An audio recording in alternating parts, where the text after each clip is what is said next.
नमस्कार दोस्तों, स्वागत है आपका MS टारगेट कोचिंग क्लासेस में। आज आप लोगों को हम इकोनॉमिक्स से या जिसको कहते हैं अर्थशास्त्र से संबंधित चीज़ों को पढ़ाएंगे, जिसमें आज हम बात करेंगे विकास या विकास से संबंधित संकल्पनाओं का। आज हम सबसे पहले विकास की बात करते हैं, विकास और आर्थिक वृद्धि की बात करेंगे। विकास एवं आर्थिक वृद्धि।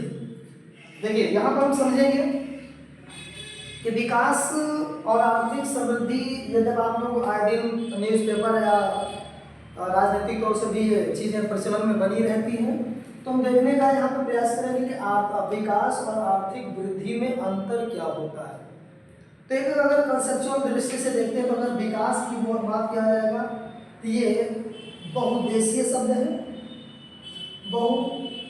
बहुअर्थी प्रयोग कर सकते हैं इसका हम, बहुअर्थी शब्द है ये, और इसको हम सिर्फ एक अर्थ में प्रयोग करते हैं, एक अर्थी शब्द है।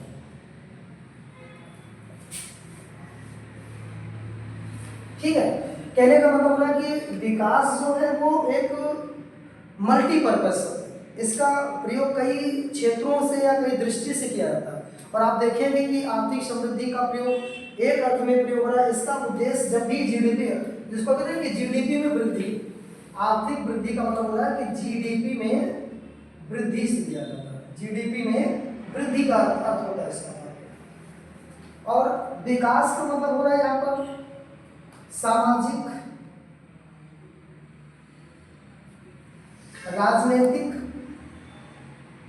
राजनीतिक हो गया, सामाजिक, राजनीतिक, सांस्कृतिक,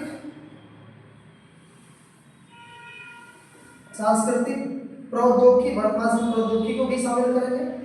प्रौद्योगिक विकास से मतलब है, कहने का तात्पर्य हो रहा है कि जब किसी देश का सर्वांगीण विकास होता है, किसी देश का सर्वांगीण विकास हो रहा होगा तो उसी को बोलेंगे क्या, विकास।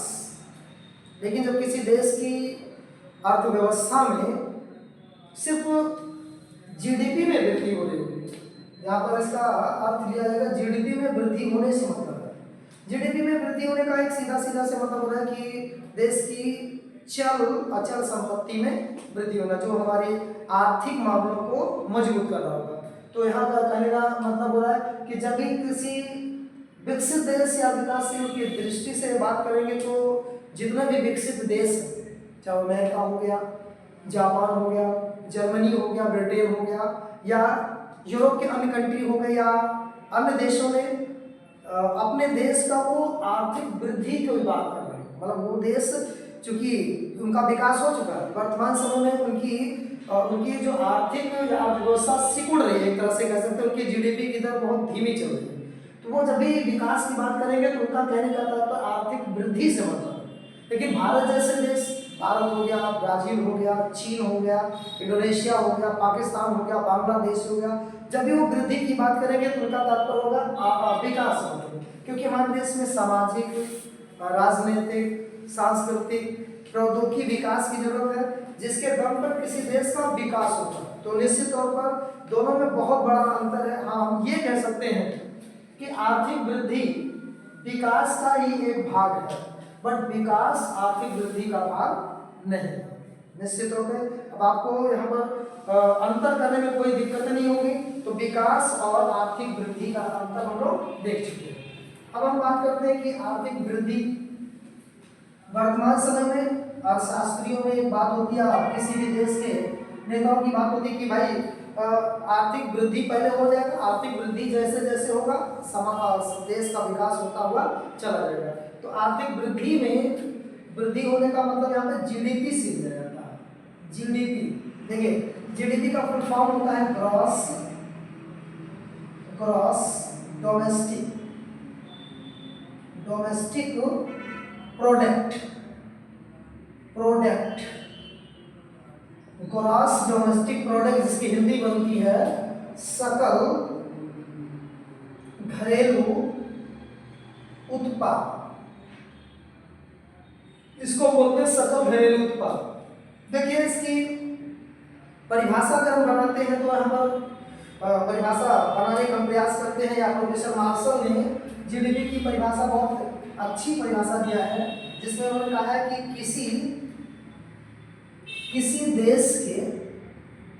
किसी देश के भौगोलिक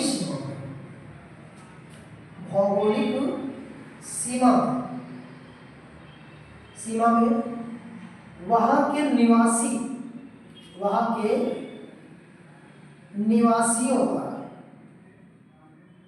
निवासियों द्वारा या नागरिकों द्वारा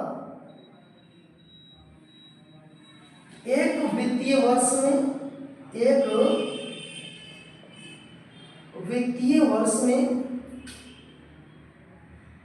में उत्पादित वस्तु एवं सेवा का कुल मौद्रिक मूल्य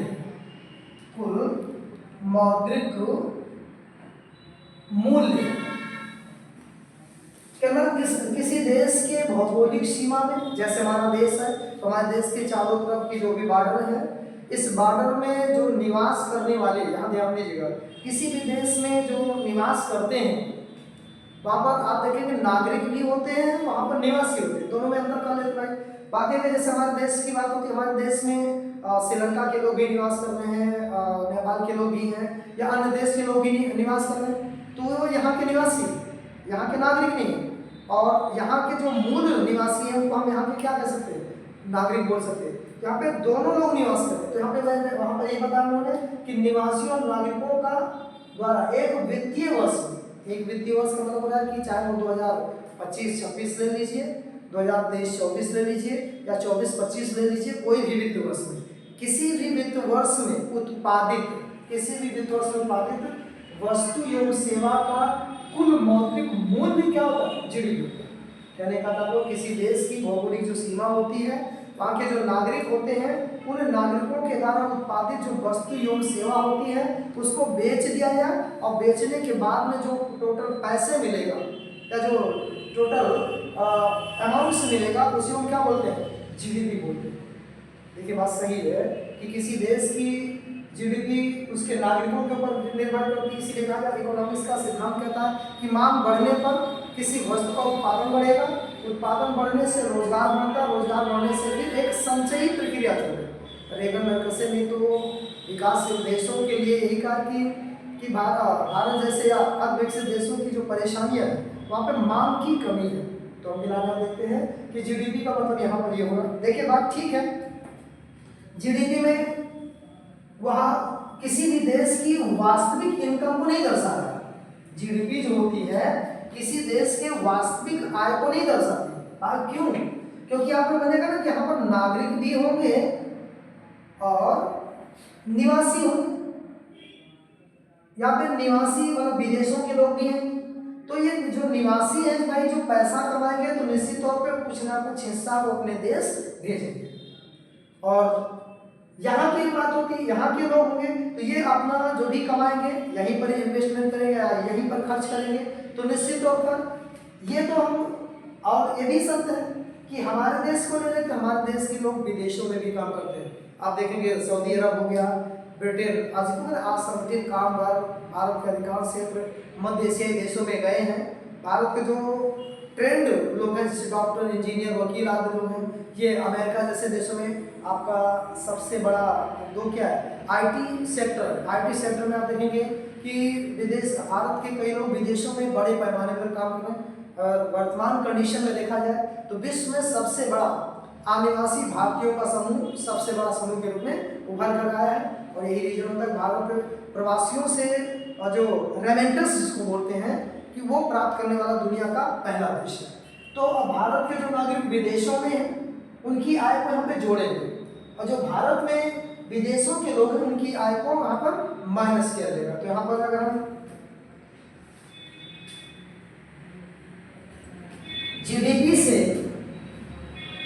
जीडीपी में आयात, जब हम कोई वस्तु आयात करेंगे तो हो जाएगा माइनस, तो और जब हमारे देश से कोई वस्तु निर्यात होती है तो क्या हो जाएगा, प्लस। जीडीपी में हम निर्यात जोड़ देते हैं, जो निर्यात जोड़ देंगे, आयात माइनस हो जाएगा, आयात माइनस हो जाएगा। उसके बाद आप देखेंगे टैक्स आप देते हैं सरकार को, सरकार टैक्स देती है, टैक्स भारत के नागरिकों से लेती है, तो टैक्स माइनस हो जाएगा। और सब्सिडी सरकार देती है तो सब्सिडी प्लस हो जाएगी। और कर में यहाँ पर आप देखेंगे ये अप्रत्यक्ष कर विशेष रूप से होगा, या हम यहाँ पर ये कह सकते हैं अप्रत्यक्ष कर ही लिख देते हैं। आयात और अप्रत्यक्ष कर माइनस हो जाएगा, माइनस नहीं सॉरी प्लस हो जाएगा, अप्रत्यक्ष कर प्लस हो जाएगा और सब्सिडी प्लस हो जाएगी, सब्सिडी प्लस हो जाएगी।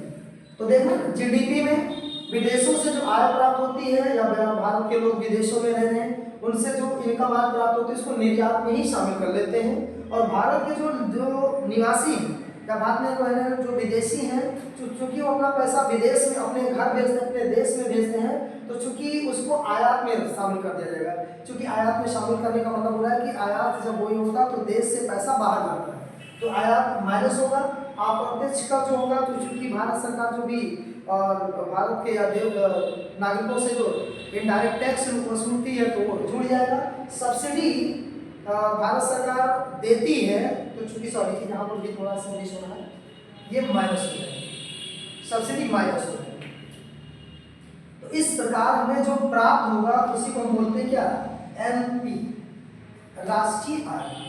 कहने मतलब जीडीपी में जब हम निर्यात प्लस हो जाएगा, आयात माइनस हो जाएगा, अप्रत्यक्ष कर प्लस हो जाएगा, सब्सिडी माइनस हो जाएगा, तब हमको प्राप्त होता है एनपी प्राप्त होता है। अब आपको जिसको बोलते हैं कि नेशनल इनकम या नेशनल प्रोडक्ट भी कहते हैं, इसको एनपी बोल सकते हैं, एनआई भी बोल सकते हैं, नेशनल प्रोडक्ट, नेशनल प्रोडक्ट या नेशनल इनकम बोलते हैं, जिसको हम बोलते हैं हिंदी में राष्ट्रीय आय। अब आपको यहां तक पता चला कि राष्ट्रीय आय किसे कहते हैं, तो राष्ट्रीय आय के बाद में हम, क्योंकि राष्ट्रीय आय में ये अभी भी किसी भी देश की शुद्ध आय नहीं कह सकते। एनपी या एनआई राष्ट्रीय आय या राष्ट्रीय प्रोडक्ट, राष्ट्रीय आय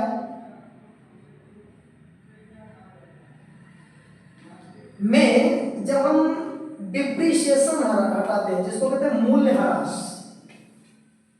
मूल्यह्रास, मूल्यह्रास जब निकाल देंगे तब हमको प्राप्त हो जाएगा एनएनपी, जिसको बोलते हैं नेट नेशनल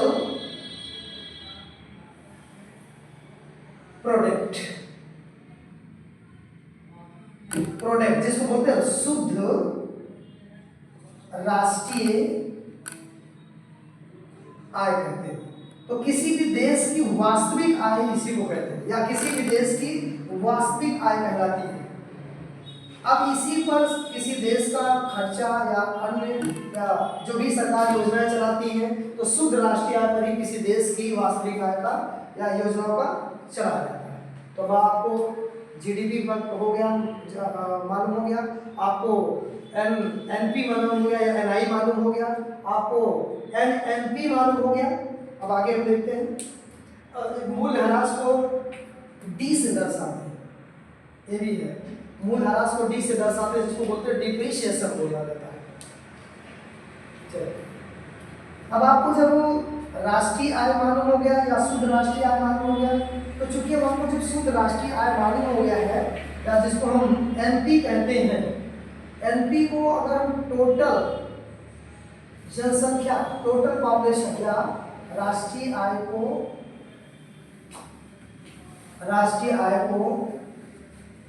कुल जनसंख्या से भाग दे दें, कुल जनसंख्या से भाग दे देते हैं तो हमको जो प्राप्त हो जाता है, जो हमको प्राप्त होता है प्रति व्यक्ति आय, प्रति व्यक्ति आय प्राप्त हो जाती है।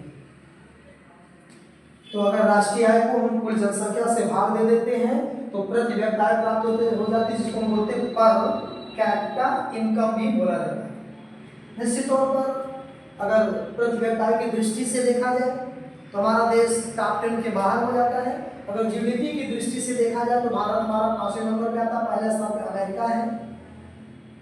जीडीपी की दृष्टि से अमेरिका हो गया, दूसरे स्थान पे चीन है, तीसरे स्थान पे जापान है, चौथे स्थान पे जर्मनी है और 5वें स्थान पर भारत का नंबर है। ये जो सीरियल दे रहे हैं ये हमारा जीडीपी की दृष्टि से, इसको हम जीडीपी की दृष्टि से दर्शा रहे हैं। भारत जीडीपी की दृष्टि से दुनिया का 5वां सबसे बड़ा कंट्री हो जाता है। तो यहाँ तक हमने देखा कि जीडीपी और पर कैपिटा इनकम या प्रति व्यक्ति आय किसे कहते हैं, यहाँ तक चीजें कंफर्म हो गई। अब हम लोग आगे देख सकते हैं ग्रीन जीएमपी किसे कहते हैं, ग्रीन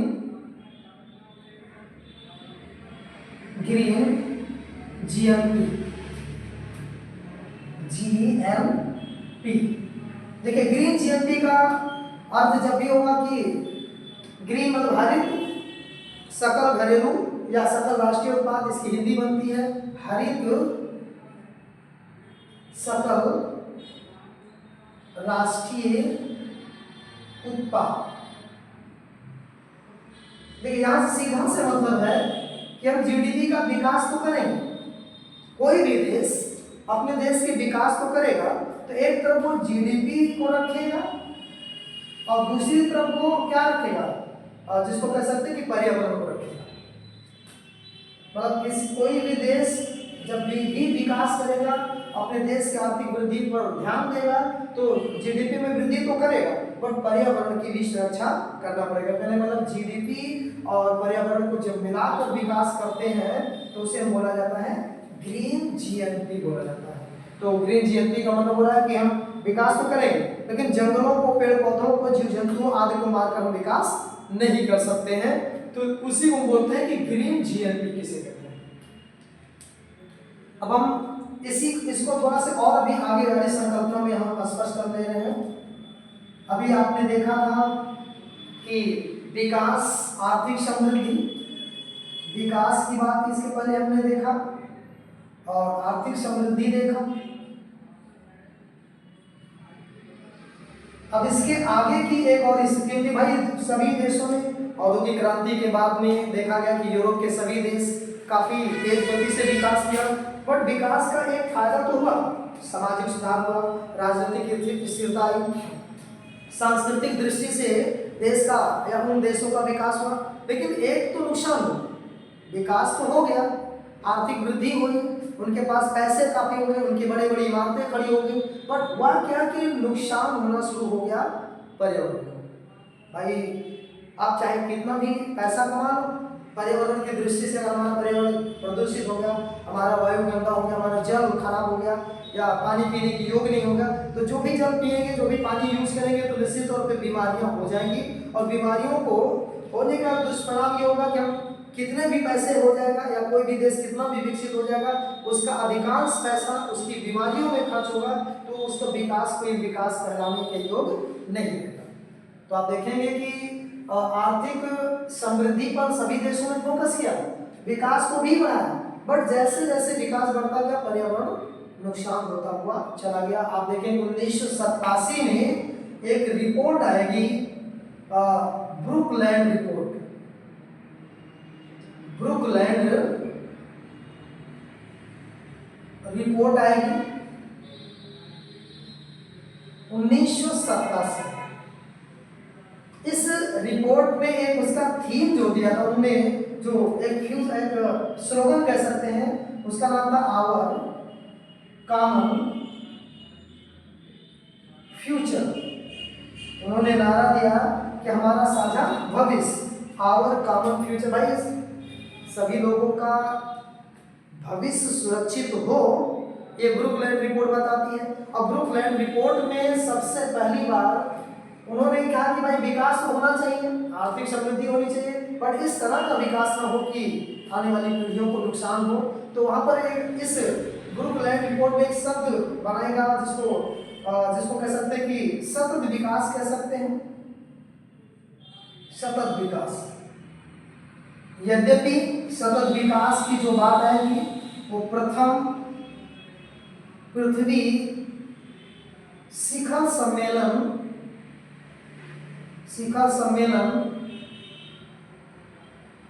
1992 में हुआ। मतलब प्रथम पृथ्वी शिखर सम्मेलन 1992 में जो रियो डियो जेनेरियो सम्मेलन ये हुआ था। उस सम्मेलन में एजेंडा 21 की बात की गई थी। एजेंडा 21 का उद्देश्य ही था कि ऐसा विकास करना कि पर्यावरण की भी रक्षा हो सके, जिसको बोला गया सतत विकास। प्रथम पृथ्वी शिखर सम्मेलन में 1992 में रियो डी जेनेरियो जो ब्राजील का शहर भी है, और उसमें जो मुख्य फोकस था एजेंडा 21 में सबसे पहली बार सतत विकास की बात की गई थी। सतत विकास की जो एक व्यवस्थित परिभाषा आप देखेंगे 1987 में ब्रुकलैंड रिपोर्ट में आई थी। तो यहाँ पर हम देखते हैं कि सतत विकास क्या है। विकास हम लोग समझ चुके होंगे, आर्थिक वृद्धि समझ चुके होंगे। सतत विकास क्या चीज होती है, तो हम लोग सतत विकास की बात करेंगे। सतत विकास,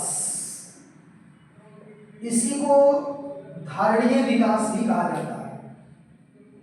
धारणीय विकास इंग्लिश में से सस्टेनेबल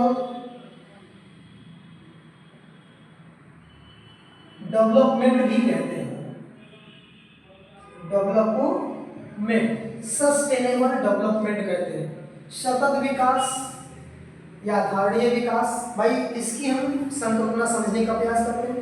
मतलब सभी देशों में या सभी जो प्रथम पृथ्वी शिखर सम्मेलन होगा या ब्रुकलैंड की रिपोर्ट कहती है कि भाई विकास तो कीजिए, बट इस तरह से भी विकास मत कीजिए कि आप पूरी तरह से प्राकृतिक संसाधनों को नष्ट कर दीजिए। तो सतत विकास का मतलब बोला कि हम वर्तमान आवश्यकता की पूर्ति करते समय प्राकृतिक संसाधनों का प्रयोग इस प्रकार से करना कि आने वाली पीढ़ियों के लिए भी प्राकृतिक संसाधन सुरक्षित रह सके, जिसकी हम परिभाषा देख लेते हैं। वर्तमान पीढ़ी द्वारा अपनी आवश्यकता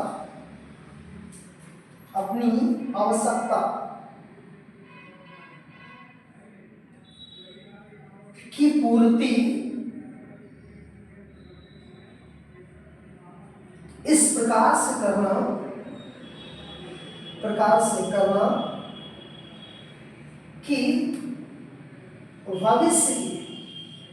कि भविष्य की पीढ़ियों के लिए प्राकृतिक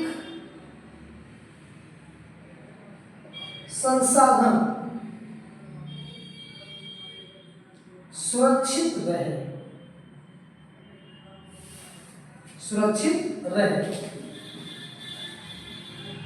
वर्तमान पीढ़ी द्वारा अपनी आवश्यकताओं की पूर्ति इस प्रकार से करना कि भविष्य की पीढ़ियों के लिए प्राकृतिक संसाधन पूरी तरह से सुरक्षित बना रहे। यानी मतलब हमको जल तो प्रयोग करना है, बट जल का दुरुपयोग नहीं करना है। एनर्जी या ऊर्जा का प्रयोग करना, ऊर्जा के साधनों का प्रयोग करना है, बट आने वाली पीढ़ियों के लिए सुरक्षित बनाए रखना है। या जो भी हम प्राकृतिक संसाधन प्रयोग करें, मिट्टी का प्रयोग करें, बट अब उस मिट्टी को इतनी ज़्यादा प्रदूषित कर दिया जाएगा, उसका उत्पादन घट जाएगा, तो भविष्य में आने वाले समय क्या होगा, कृषि के ऊपर संकट पैदा हो जाएगा। तो सतत विकास मतलब हो रहा है कि या इसी को कहते हैं धारणीय विकास।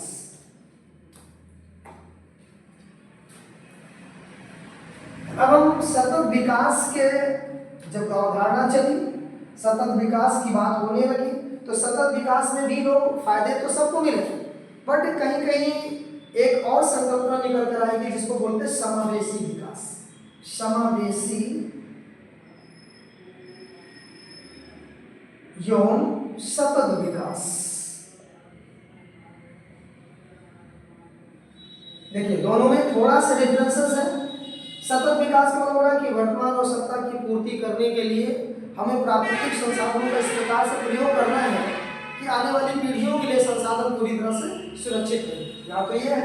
लेकिन समावेशी विकास का मतलब हो रहा है कि विकास की वो स्थिति है जिसमें कोई भी व्यक्ति छूटे नहीं करता। समावेशी विकास का मतलब हो रहा है कि जब भी विकास किया जाए तो सारे समाज का हर वर्ग उसका फायदा हो, चाहे वो निम्न वर्ग हो, मध्य वर्ग हो या उच्च वर्ग हो, अमीर या गरीब, सबको उसका फायदा मिलते रहना चाहिए। तो उसे हम क्या बोलते हैं? समावेशी विकास। कहने का यहाँ अर्थ हम ये लेते हैं, समावेशी विकास से तात्पर्य, समावेशी विकास से तात्पर्य विकास की अवस्था या विकास का लाभ समाज के सभी वर्गों को मिले। समावेशी विकास से तात्पर्य विकास का लाभ समाज के सभी वर्गों को मिले। आगे चल करके आप देखेंगे इसी में एक शब्द हम और ले सकते हैं, वित्तीय समावेशी विकास। वित्तीय समावेशी विकास। वित्तीय समावेशी विकास क्या है? वित्तीय समावेशी विकास का सबसे बड़ा एग्जाम्पल हमारे देश में प्रधानमंत्री के द्वारा चला गया जनधन योजना। जनधन योजना, जनधन योजना। वर्तमान प्रधानमंत्री जब पहली बार प्रधानमंत्री बने तो इन्होंने 15 अगस्त 2014 को जब लाल किले से घोषणा किया कि हमारे देश में, मेरी इच्छा है कि हमारे देश में सभी लोगों का अकाउंट होना चाहिए। तो उस दरम्यान में इन्होंने क्या किया कि सभी नागरिकों के लिए सितंबर में जनधन योजना के माध्यम से सभी नागरिकों का एक खाता बैंक में होना अनिवार्य किया गया। आप इसको बोल सकते हैं कि वित्तीय समावेशी विकास। वित्तीय समावेशी विकास का अगर हम अर्थ लेते हैं कि बैंकिंग सेक्टर का, बैंकिंग क्षेत्र का फायदा सभी नागरिकों को मिले, उसी को हम बोलते हैं वित्तीय समावेशी विकास। इसमें बैंकिंग सेक्टर या बैंकिंग सेक्टर से मिलने वाले जितने भी योजनाएं, लाभ है, उन सब का फायदा समाज के सभी वर्गों को जब मिलने लगे तो इसी को हम बोलते हैं वित्तीय समावेशी विकास। अब वर्तमान समय में अगर देखा जाए तो हमारे देश में इसी जनधन योजना के अंतर्गत आप देखेंगे कि सरकार ने जो शून्य बैलेंस या जिसको कहते हैं कि शून्य बैलेंस पर जो खाता खोला गया, शून्य आधारित खाता संख्या जो है, जिसको कह सकते हैं खाता संख्या या इसी को बोलते हैं अकाउंट खोला गया है। सरकार ने ओवरड्राफ्ट की भी सुविधा दिया है। सरकार ने ओवरड्राफ्ट की भी सुविधा इसमें प्रदान किया है। तो निश्चित तौर पर वित्तीय समावेशी विकास समाज के सभी वर्गों को बैंकों के द्वारा दी जाने वाली सुविधाओं का लाभ प्रदान करने की दृष्टि से आया है, जो कि हमारे देश के समाज के विशेष रूप से महिलाओं को काफ़ी हद तक इसका फायदा मिला है। धन्यवाद। अगर वीडियो पसंद आई हो तो उसको लाइक और सब्सक्राइब जरूर कर दीजिएगा।